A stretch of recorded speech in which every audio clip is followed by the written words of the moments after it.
What's up everyone, welcome to the video. We are here talking some NFL DFS for week 1 of the NFL season. We are officially back and we are talking picks for DraftKings and Pennell. We're going to run down through the entire slate position by position. We'll try to build a lineup along the way, and then I'll have a prize picks video posted for you guys on Saturdays. And that's the way we're going to head throughout the season with it. I don't want to do as many videos as I did in the past. I just think it gets a bit redundant. And I'd like to be more efficient this season. So we're just going to be doing this main video each and every single week on Friday. Then I'm planning on doing a prize picks video that's going to drop on Saturdays for you all because I do enjoy playing over on that site. But anyway, if you are brand new to the channel, just a quick little introduction. My name is Pennell. I typically break down NASCAR DFS each and every single week on this channel. You can also see me live on Sunday mornings before football season. And I'm also the head guy over at Stochastic when it comes to doing NASCAR content. So if you've seen my face before, that's probably why. I've also done baseball live before lock shows on the channel with Eric, Greg, Terry, and all the other characters that we have over there. So if you ever want to check out any more of my work, you can find me over on Stochastic. If you do end up enjoying today's free content, the only thing I ask in return, something very small, but if you can leave a like down below, subscribe to the channel, hit that bell if you are brand new, and feel free to leave a comment down below saying whatever you want. I have no control of it, but if you do comment something, I guess it does help me out for the YouTube algorithm, so I do appreciate it. And don't forget to check out the sponsor of the show, Prize Picks. They do make these videos possible, and like I said, planning on doing one each and every single week. But as of right now, if you are a new signee over on the website, if you use promo code CPEN using the link down below or head over to prizepicks.com, you can get an instant deposit match bonus up to $100. There's no strings attached. There's free money.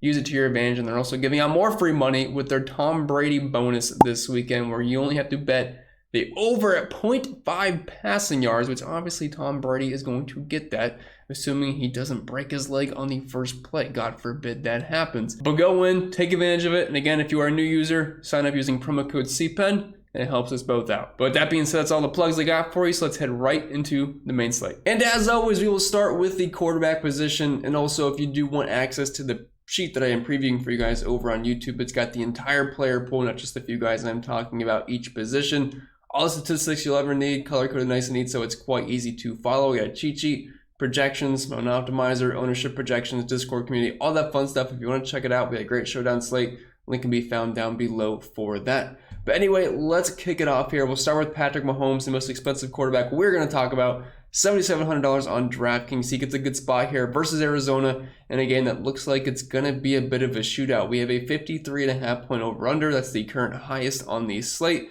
And the Chiefs bring in a near 29 point implied team total with a 4-point spread on the road in Arizona in the Dome, so we don't have any weather to worry about. And I'm expecting fireworks in this game. Now, unfortunately, looks like Rondale Moore is going to be out for this game, so that does take a bit of a hit to Kyler Murray because he's obviously already without DeAndre Hopkins, but they brought in Hollywood Brown. So overall, I still think this is going to be a very solid game. I don't think Rondale Moore missing is going to be anything too drastic, although it looks like he was going to be a very high-owned option. So maybe that just takes off of Kyler Murray a little bit because the stacks don't look as great. And obviously Zach Ertz is banged up as well. But the Chiefs side of things, yes, we did lose Tyreek Hill for Patrick Mahomes, but I was looking at a 5-game sample size without Tyreek Hill.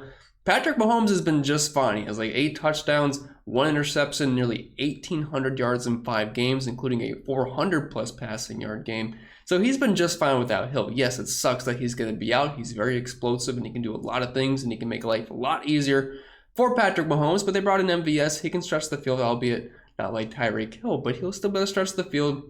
They have Juju Smith-Schuster. They have Sky Moore, who they brought in. We have Mecole Hardman. Obviously, Travis Kelce is Travis Kelce. So I still have no concerns with the Chiefs' offense without Tyreek Hill. And obviously, Mahomes was awesome last year.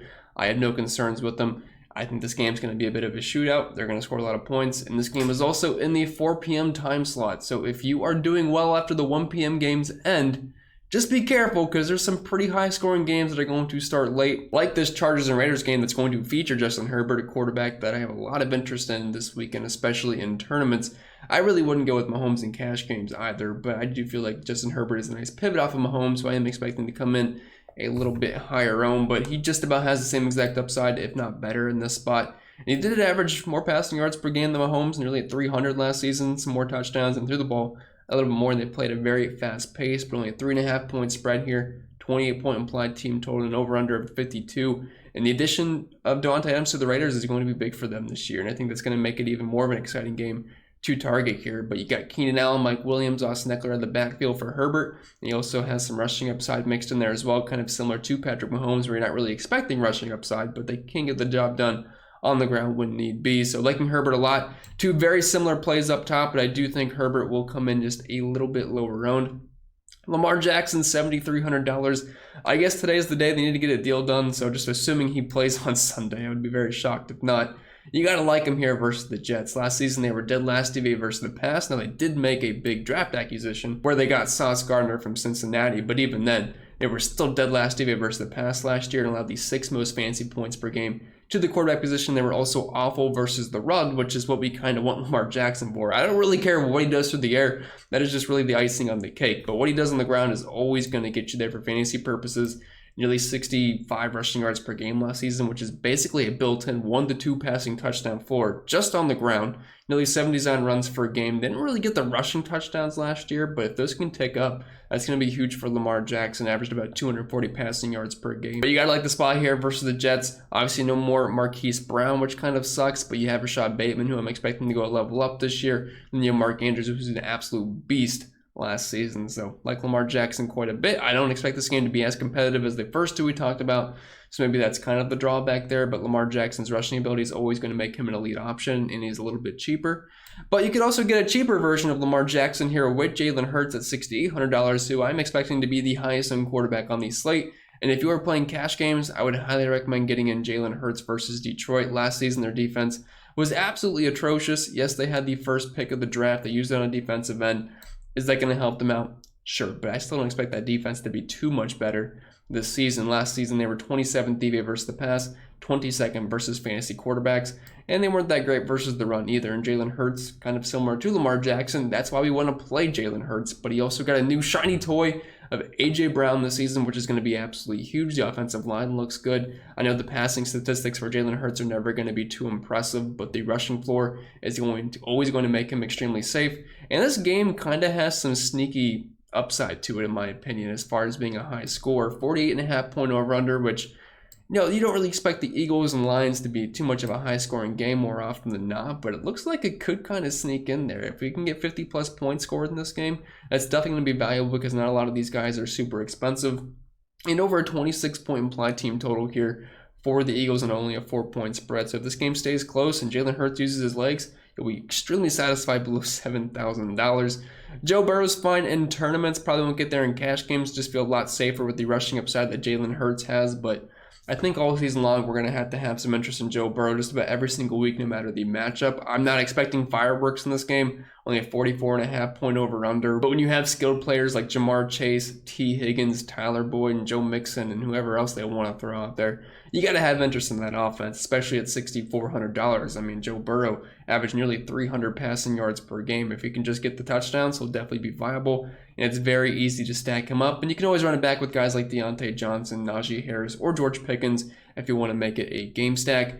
And then Derek Carr, $5,900. If you can't quite get to Justin Herbert and you want to stack up all the skill players in this game and you want to find a quarterback, well, Derek Carr would be your only other option there. But getting Devontae Adams is going to be huge for him. It's his former teammate in college at Fresno State. And Derek Carr wasn't bad last year, just didn't really have the passing touchdowns to show for it.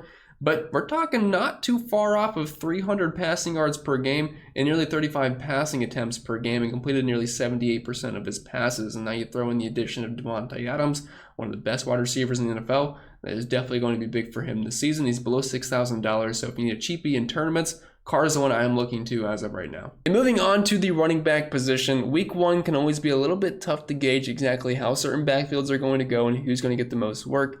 So if you're like me and play a lot of cash games, single entry and 3 maxes, I'm usually just trying to roster running backs, especially early in the season, that we know we're just going to be on the field and going to get the large chunk of touches. So that's kind of basically what we have right here. And you got to factor in pricing and matchup as well. But if you're in large field tournaments, yeah, play whoever you want, take those risks. But for me, these are the kind of guys I want to stick with, especially in week one.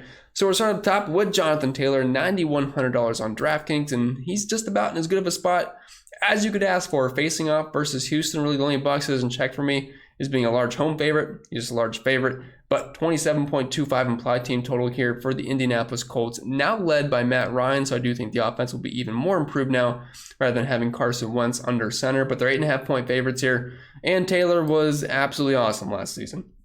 Over 100 rushing yards per game, nearly 20 carries per game, over a rushing touchdown, 5.5 yards per carry. Like, he gets the volume and he's efficient with it. Unlike Joe Mixon, who we're going to talk about later on, he gets the volume, just not quite as efficient. Now, the only drawback from Jonathan Taylor is the fact that he's just not really using the passing game too often. That's more Nyheim Hines' role. He'll still get a few targets here and there. Had a just under 10% target share last season, just under 3 targets per game. But you're not really playing Jonathan Taylor because of his pass catching upside. You're playing him to get 20 plus carries, 100 plus yards, and fall into the end zone a couple of times, which is certainly possible here versus the Houston Texans, who were dreadful versus the run last year. Over 120 rushing yards allowed per game, over a rushing touchdown, and allowed the 5th most points per game to the running back position, as well as being 22nd DVOA versus the run. So really the only thing I wouldn't be excited about for Jonathan Taylor is the lack of pass catching upside. If he doesn't get into the end zone, he probably won't be too happy, but chances are it'll probably happen. CMC, $8,500. I was going to say he is my favorite running back play on the slate at this price point because that is incredibly too cheap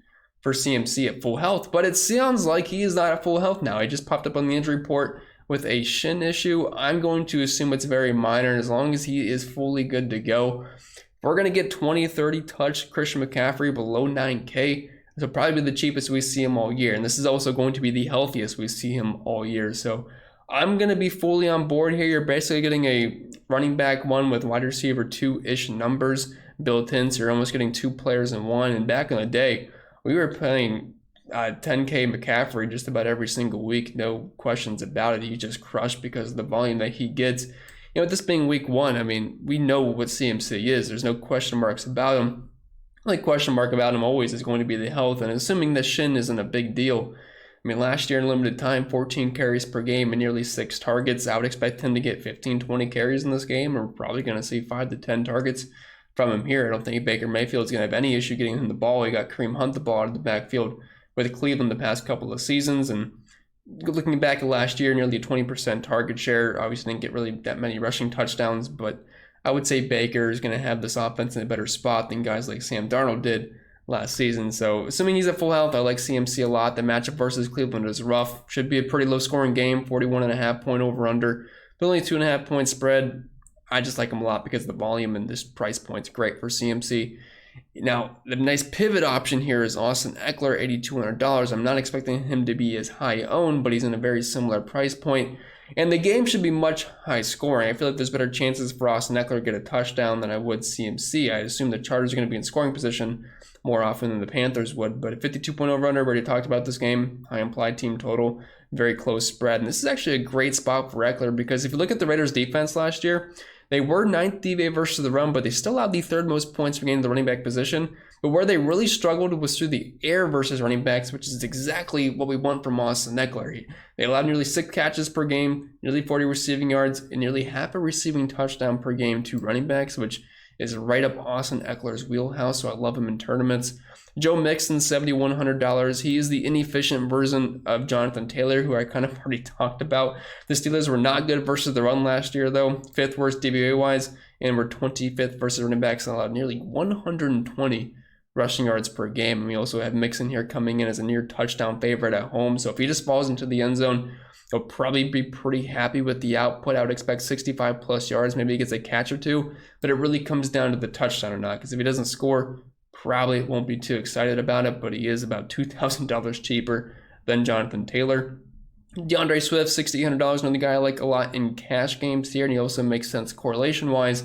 But Jalen Hurts, because he's going to be a main pass catcher in this offense, so if you do expect the Lions to be trailing in this game, could get some extra dump-offs to DeAndre Swift, but either way, he's going to be heavily involved. I'd expect about 15-ish carries from him, and you're probably going to see 5+ targets. He had a near 20% target share in his games last season, and we know DeAndre Swift's one of the best talents at the running back position in all of football. So I really like the floor that he offers us for cash games, because if you can give me 10+ carries on the ground and you're going to see a handful of targets, that's going to make you an elite play, especially under $7,000. And then Saquon Barkley, $6,100. I expect him to be very chalky this weekend. If you are playing cash games, I would say he's a staple at that price point. Not expecting too much from the Giants offense, especially in this game versus Tennessee. Only a 19-point implied team total, but 5.5-point dogs here, and that's actually fine for me with Saquon Barkley. I know we typically want running backs that are going to be favorites because they can grind it out, but I don't really want Saquon Barkley having to grind this game out. I want him to get a bunch of dump-offs. He did average over 4 targets per game last year and a 13% target share, but he should be healthier this season, and he's always been a threat through the air, so I think he's going to be in a great spot here at $6,100. Just too cheap for a guy with his kind of upside and his projected workload. And moving on to wide receivers, this really isn't a position I try to spend too much time on because I think people get caught up in the matchups way too often. And I'll be honest, I don't really care about matchups too much. I think they're vastly overrated. Good wide receivers are usually always going to be good corners for the most part, and good teams know how to scheme ways for these guys to get open. They're going to get the ball, get quarterbacks and get them the ball. I don't really think it matters. So it really all just comes down to who am I playing at quarterback? How do I want to correlate that with my stacks? I want to pair wide receivers with my quarterback, or what games am I stacking up? Who's my run back options? Things like that. Now there is guys we can single up as one-offs, and I'll kind of talk about that as we brush through this a little bit quickly. But if you're playing Devontae Adams, I'm assuming you are either stacking this Chargers game up where you have Justin Herbert, you have a guy like Eckler paired with them, or another pass catcher, and you're running it back with Adams. Or if you play Derek Carr, I think you need to be playing Devontae Adams. You could get away with just going with Waller, but I think it would be probably beneficial to you to have Devontae Adams in there. Again, the matchups don't really care to me too much. If you like a game, just get the best players in there, and chances are it usually works out. Justin Jefferson, $7,800. I think you could single him off as far as cash games are concerned, but for me personally, I would rather spend up at the running back position.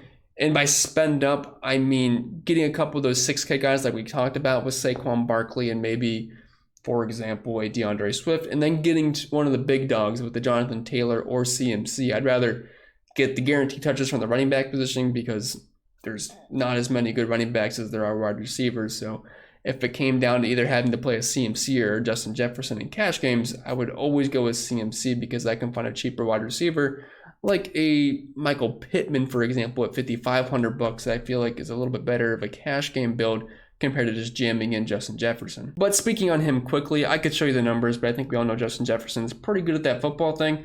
But they brought in the Rams OC this year, and Jefferson's going to be in that cup role, and you can make a case for Jefferson being the most talented wide receiver in all of football. I don't think anyone would disparage you for saying that. But below 8K, I don't really love this Green Bay game too much. Obviously, losing Adams just kind of makes it lose its luster a little bit, but Jefferson's going to be probably seeing 10-plus targets quite often this year, and he's extremely talented, and Kirk Cousins is good enough to get him the ball, so Jefferson's fine in my eyes. If you want to single him off as the best wide receiver on the slate, no problem with that. Projection-wise, does grade out well. Dropping down to Jamar Chase, we can kind of group him and T. Higgins together. You get a $1,000 discount off of Higgins, but if you're looking at their numbers last year, besides touchdowns, it wasn't anything too different. Obviously, Chase is going to be the preferred guy all season long, but both averaged around 80 yards per game. Both had around 5 catches per game. Both were around 7.5 targets. It's just the touchdowns were the difference maker for Jamar Chase, but both had similar ADOTs and overall pretty similar numbers. I mean, just a little bit more of a market share of the team's air yards for Jamar Chase. Now, I'm not saying T. Higgins is as good as Jamar Chase. I don't think that, but when you get a $1,000 discount for a guy that should see similar targets, it's kind of hard not to take that. But if you're using these two guys, get Joe Burrow in your lineup and then try to run it back with one of these Steelers guys. I don't have them on here, but they're fine. I'm just not overly excited about it. Hollywood Brown, $6,200. His teammate Rondell Moore was looking like he was going to be the highest owned wide receiver on the entire slate. At least that's how I had it projected over my ownership projections on the optimizer. But it looks like he's going to be out. He's getting an MRI on his hamstring, and that's never good. So I'm not expecting him to play anymore. So and you already have Zach Ertz banged up, and no DeAndre Hopkins, obviously, with the suspension. And so we're running out of names here. So good thing they brought in Hollywood Brown because we'd be stuck with complete chalk AJ Green this weekend. It looks like, he's going to be decently popular now at only $4,600. It just doesn't feel great to play. But we know Hollywood Brown, he's got speed. He's a good wide receiver. He was great last year with Lamar Jackson, Kyler Murray. I'd say is definitely a boost in the passing game for him. And this game is going to be high scoring. And if you are stacking the Chiefs up, we need some run back options here for Arizona. So Hollywood Brown does look like the best option of the bunch. So I am liking him at $6,200 quite a bit. All right, talked about Higgins. Michael Pittman's an excellent cash game option, probably my favorite receiver for cash games. I just don't really love that they're 8.5-point favorites because if they get to a big lead, they probably won't have to throw too much in the second half. So we might need some good first half production out of Pittman, or at least through the first 3 quarters. But he was great last year, a near 26% target share. He's going to get a better quarterback this year with Matt Ryan compared to Carson Wentz, which I am pretty excited about for Pittman. So I like this price point a lot. probably only going to go up from here. And if we need some cheap options, there's some other guys I like outside of these three, but I don't want to list 40 guys because there's going to be a lot of playable cheap wide receivers this weekend. But these are the ones that stood out as of right now. AJ Green at $4,600. Assuming Rondell Moore is out, he's kind of the pivot option there for me. It just doesn't really feel great to play AJ Green, especially if he's going to have some decent ownership. But the ball's got to go somewhere. This is going to be a very high-scoring game. And if you're looking at the Chiefs last year, versus the wide receiver position, wasn't all that great. 22nd versus wide receivers, a lot over a touchdown per game, and they were 23rd DVA versus the pass. And Kyler Murray is good enough to get these guys the ball. It's not fun expecting much out of AJ Green, but it's something we might have to do this weekend. Kedarius Tony, $4,100. He is kind of like the direct pivot off of Moore as far as being like as far as the price range is concerned. But I like Tony a lot. I already had interest in him, but I feel like if Moore is going to be out, it's just going to boost his ownership up even more. I know some of these numbers show up as shades of dark red, which is never fun, but we're comparing them to some pretty elite wide receivers. And the games that Kedarius Tony was healthy and he was out there, he looked good and he can certainly produce and it's going to be good to go. And at $4,100 versus a team that really struggled versus wide receivers last year, they were 11th DVA versus the pass. But they sucked versus wide receivers. They allowed the second most points per game to the position, nearly 42 DraftKings points per game, nearly 200 receiving yards, and over a receiving touchdown. So $4,100, it's really hard not to like Kedarius Tony. Does great out as one of the best value plays at the wide receiver position. And then if we need a dirt cheap option here, I also think Robinson from New York is a decent play at only $3,000, I believe. But I do prefer Dotson here at $3,400 if you have to go dumpster diving, drafted in the first round. From the Commanders, brought in Carson Wentz this season. He's going to have an every down role. He's going to be on the field pretty much all game running routes, and that's really good enough for me at $3,400. And he's obviously very talented as well. In this matchup versus Jacksonville, looking at how they did versus the pass last year, 31st DVOA and allowed these 6 most points per game to wide receivers. So at $3,400, I currently am projected at 9.47 points. That's 2.8x value. That's not terrible. That's pretty similar to what I had for Michael Pittman, not raw points wise, but value-wise. So if you need a dirt cheap option to fit in some more expensive pieces, I don't think Dotson's a bad play at that price point. And moving on to the tight end spot, usually not a position that's anything really to get too excited about, but we have all the good ones on this slate. You got Andrews, Kelsey, Pitts, Waller, Goddard, and Irv Smith. As a cheapie here, Mark Andrews, if you got the money for him, I prefer Travis Kelsey this weekend just because I like that game a little bit more, but assuming Lamar Jackson plays, 80 yards per game, 9 targets, 25% target share. He's used down the field as well. Played in the slot 62% of the time. The Jets were terrible versus the tight end position last year. If you're playing Lamar and you want a pairing option, outside of Rashad Bateman, Mark Andrews is definitely going to be the guy to go to here. Like him a lot, just a little pricey, but not too expensive for a guy that had the numbers that he had last season.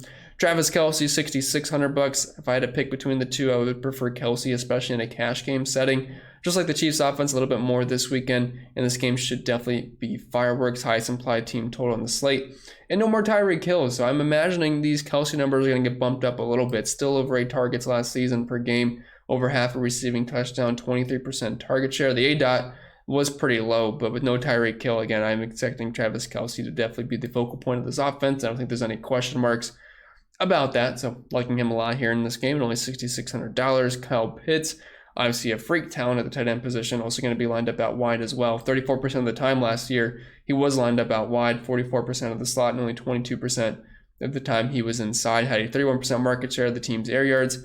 Obviously, quarterback, no more Matt Ryan. It's going to be a little bit different this season, but Kyle Pitts is definitely going to be awesome, so I don't really have any concerns there. It's just for $1,000 more, I just feel a bit safer with guys like Mark Andrews and Travis Kelsey. Darren Waller is part of that game that I like a lot, so if you're just trying to get some stacks mixed in with Derek Carr or run back options with Justin Herbert and the Chargers offense, I don't mind getting to Waller. Obviously, he's always been a bit of a target hog, but with Devontae Adams coming in now, I can't really expect him to get quite the same volume that he got in the past, but he should still be good. Dallas Goedert, if you want to pair with Jalen Hurts, he's one of those quarterbacks you can play naked where you don't have to really stack with him because he can get the job done on the ground by himself. But at $4,500, Dallas Goedert's a very good tight end. Just some of these numbers compared to the other guys aren't as great, but he's also coming in at a discount, about $2,000 cheaper than Andrews and Kelsey, and $1,000 cheaper than guys like Pitts and Darren Waller. So at the price point versus Detroit, I still think that looks pretty good. And then Irv Smith is available here if you need a cheap option. I currently have projected for, I believe, 8.43 points, which is 2.5x.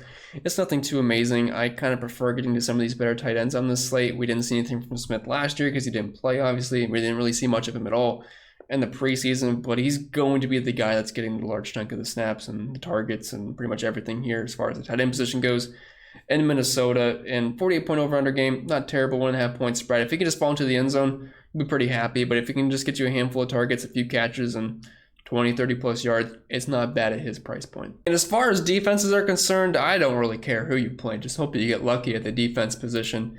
And I'm never really one to spend up for a defense. Like, if I'm going to get rid of Justin Jefferson in my lineup to go down to a 6K player just to fit in the 49ers defense because they're in a good spot, I think that's absolutely silly. Do not do that, please. Defense is incredibly hard to project. So what I typically do is I scroll all the way down for defense, and then I start to try to find teams that I think look interesting. I typically want them playing at home, their favorites, or a low total. If they hit all those boxes, great, I will take it. Now, they don't always have to be playing at home, but it does help a little bit in my opinion. So going all the way down up, don't really like any of these teams, just not going to rush them. But the one that does stick out first for me is the Commanders here at $2,500. Their favorites, only a 20.25 implied team total against them, 43.5-point total. They're playing at home. They're facing Jacksonville, which they do have some nice offensive pieces, but Trevor Lawrence was a turnover machine last year, and there is some nice defensive pieces on the Commanders' defense. So that's probably the spot I would go to in cash games. They're probably going to end up being the highest owned defense. You could also look at Miami playing at home as a 3-point favorite versus New England, but I feel like I'd rather face Jacksonville than I would New England. So those are the two I'd probably get to the most down low, and then really does any of these defenses look fine that are slight favorites that you don't think are going to get absolutely blasted. Like, I'm not playing the Cardinals below 3K. So really the Commanders for me is the one I'd get to, and you just really have to get lucky at the defense position really more often than not. But with that being said, I wish you all the best of luck this week. Obviously, things can change throughout the weekend, so if some of these guys end up getting hurt or things change, you can try to ask me a question down in the comments below. I'll be more than happy to answer it. But leave a like and subscribe on your way out. It does help me out quite a bit. And make sure you use promo code CPEN over at Prize Picks if you haven't yet signed up already. Now we'll be posting a Prize Picks video on Saturday for those of you who are interested. Went 5 for 5 on the showdown slate on Thursday with the Bills and Rams. So hopefully we can keep the good times rolling into Sunday.